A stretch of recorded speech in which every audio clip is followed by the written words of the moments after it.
If you had a fat chick, she could be your whale of Maya, but you wouldn't, because Mayas are always skinny chicks. Scream like a little girl when you're ready, brah.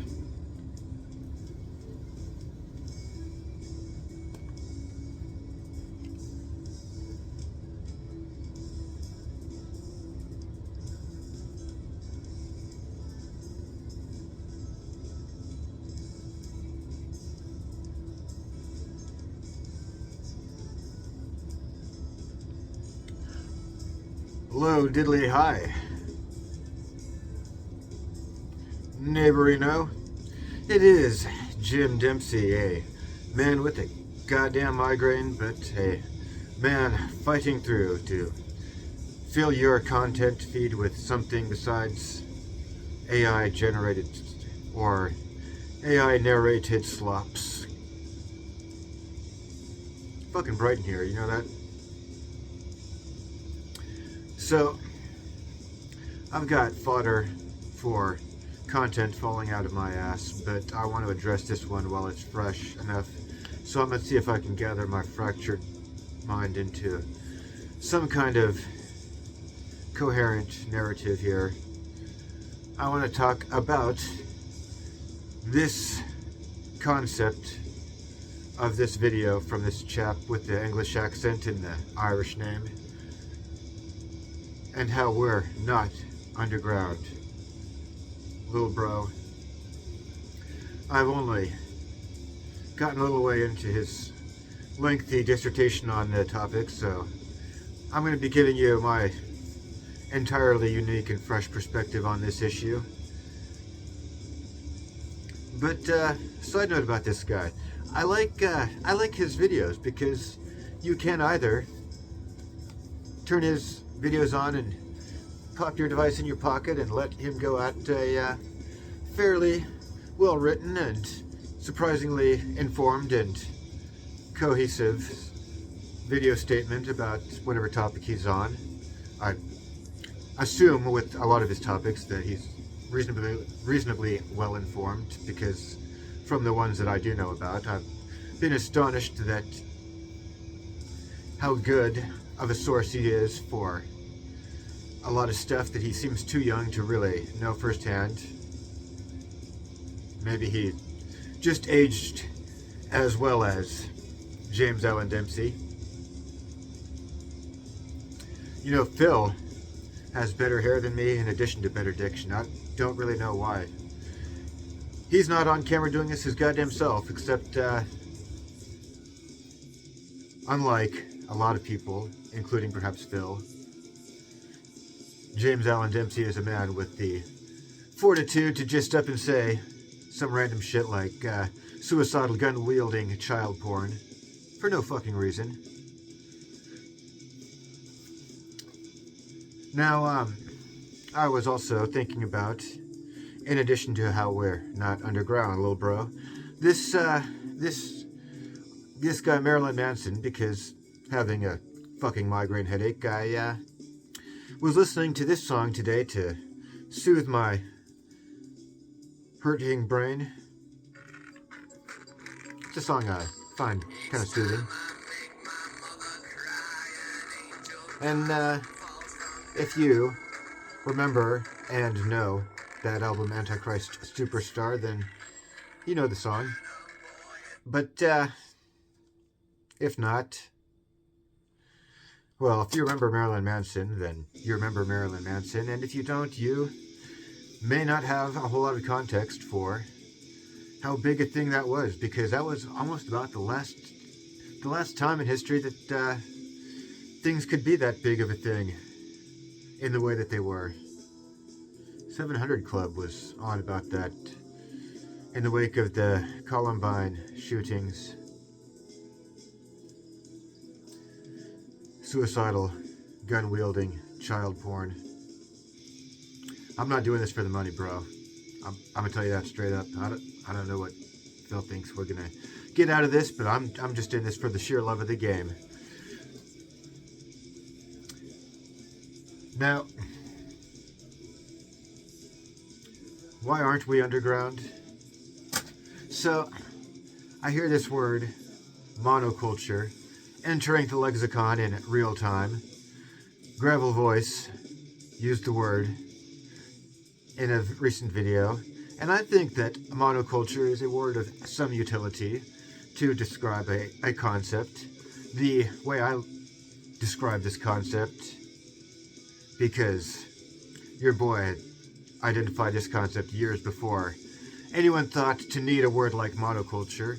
I call it the boomer paradigm. I really think of it as boomer Disneyland. The whole general national mythos that America, and by extension a good chunk of the world, lives in, wherein a lot of cultural narratives that aren't actually true, legal fictions, if you will, or even if you won't, dominate our whole method of thinking, so that just a lot of things that sound fucking insane or fringe to you are simple facts. Let me pluck a random one, for instance. The final expulsion of the Muslims from Spain was achieved in 1492, and there will one day be an expulsion of Muslims from the United States of America. God willing, not in our lifetime.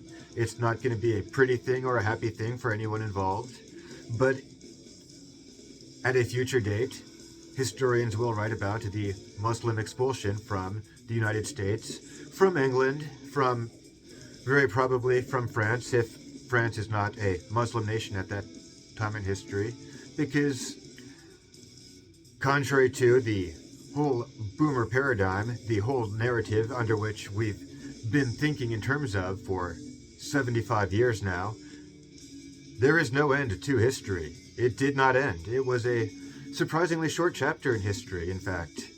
And a lot of shit that we take for granted as being just the baseline and the default is not going to survive. Probably the boomers. People are seriously talking now about repealing the 19th Amendment, and granted it's a fringe conversation that's only being entertained on fringe networks, but this is 2025. Let's say it's 2026 by the time anyone's even watching this at all. And let's flash back to 2006. We don't need to go back to 1996.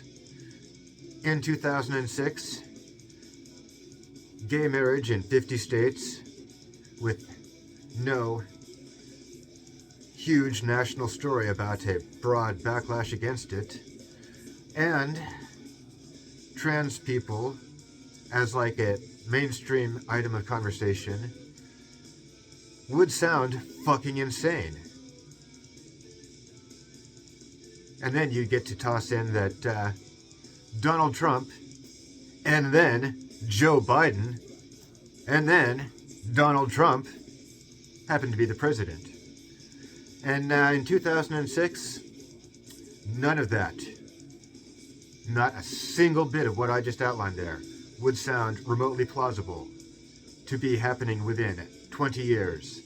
In the case of the presidents, either one, that would never have been taken seriously by anybody.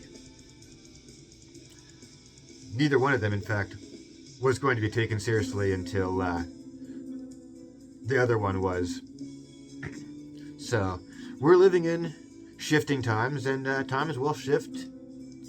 And the boomers and the world that they grew up in, and the world that a lot of us were educated in and raised to think in, is going to go away. And the kids are going to have a different future. And you can see where Nick Fuentes is going in his career for a preview of what some of that's going to look like, and you can look to the city of New York for a preview of what some of it's going to look like. Because history didn't end. It won't end with the nuclear bombs either. That's another piece of boomer narrative. Jurassic Park, bro. You should check back on that one for that. So, going back to Englishman and Marilyn Manson man. That was like Ricky Lake era. That was kind of a monocultural era. I want to sidebar about monoculture. Shelby Steele tells a very informative anecdote about the peak of monoculture era, 1950s. When he was young and traveling with his fam, he would see his dad pull the car over upon sight of a black guy walking down the sidewalk and hop out and, with a conspiratorial look, say, "I say there, Chief," and engage the guy in conversation for a few minutes and hop back in the car with some tidbits about good places to get some meals and lodging in the town that they were in at the moment. And this was, in fact, the real-life equivalent of what entered the cultural lexicon as the Green Book a few years back, if you remember that meme. If not, Google it, and then what Google tells you is what white people are telling themselves happened when they were kids, but what really happened was what I just told you, because I heard it from the guy that was there, which is a good way to actually get these kinds of things.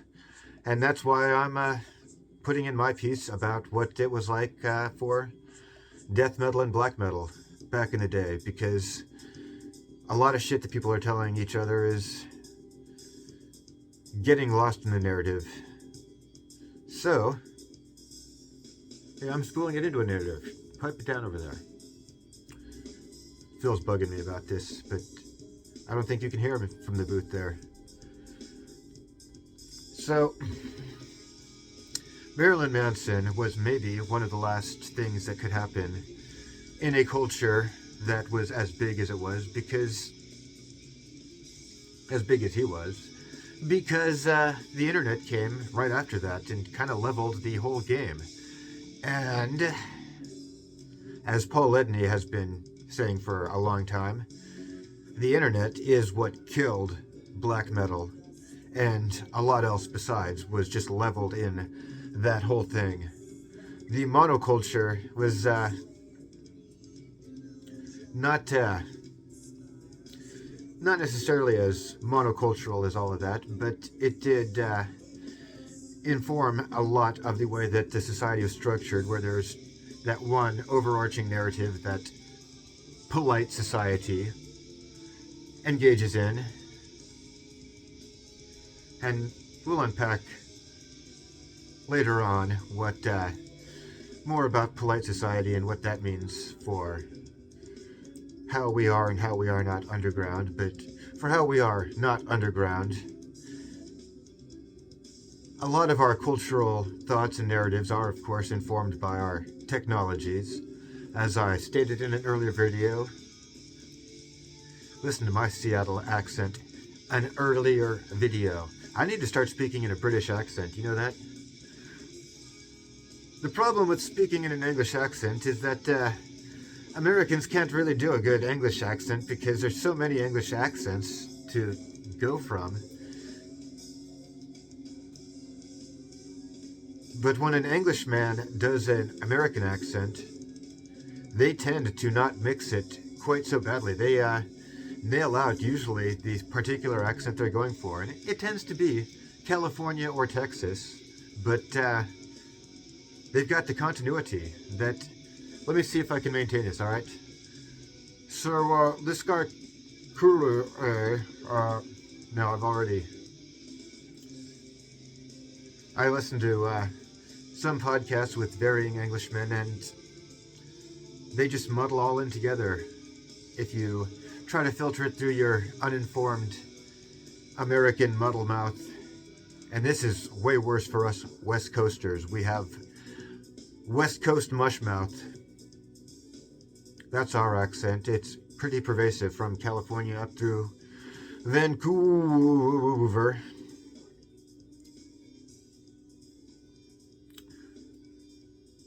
Anyways, yeah, so the boomers were not the first generation per se to grow up with recorded music, but as like a big part of the baseline where people had records and it wasn't like just a thing that wealthier people could endeavor in. They were probably the first to have a lot of recorded music just laying around as something you could take for granted, in the way that kids coming up today are the first ones that can really take the internet as something for granted that you just grow up with in the background. To which anyone that's got kids can see the very interesting effects that is having on the way that's turning out. Well, the boomers had albums and records. Then they got later on the cassettes and the 8-tracks and the compact discs, which enabled the modes of thought in which people in Generation X and hence would think about music, until the internet came along with further yet means. But that process is speeding up as the pace of technology speeds up, and the boomers still own a lot of the intellectual properties. And so record labels was a really big thing for most of their early dominance.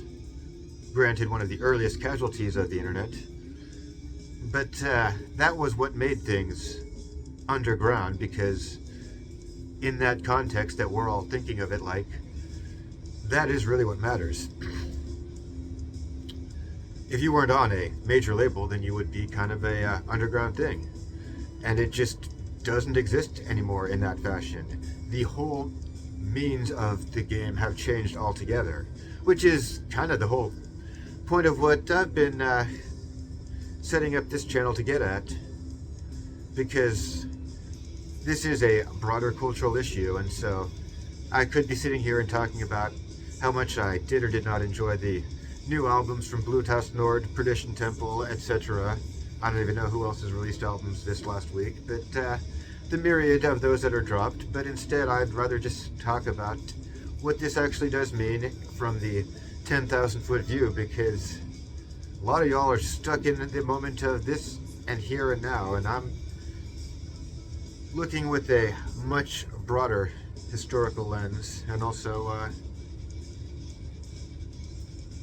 got my shades on, because we are demos only, hanging out in the bar kind of folk around here. And do I need to talk more about this on this one? I think we covered this. Let me recap it so that we can put a reasonable facsimile of a narrative on what you just witnessed here. It's a different world in 2026 to 2006 to 1996 to 1956, but we're all still thinking a lot in terms that were set in 1956 and stopped being relevant between 1996 and 2006. And around 2016, your boy here started to identify a broader cultural phenomenon that is the end of history ending and turning into a whole new chapter in history. But I'm a slacker. It took me 10 years to get on the ball and actually find this medium. I wrote a lot for Mexican fanzines, but nobody reads, so now we're doing it on video.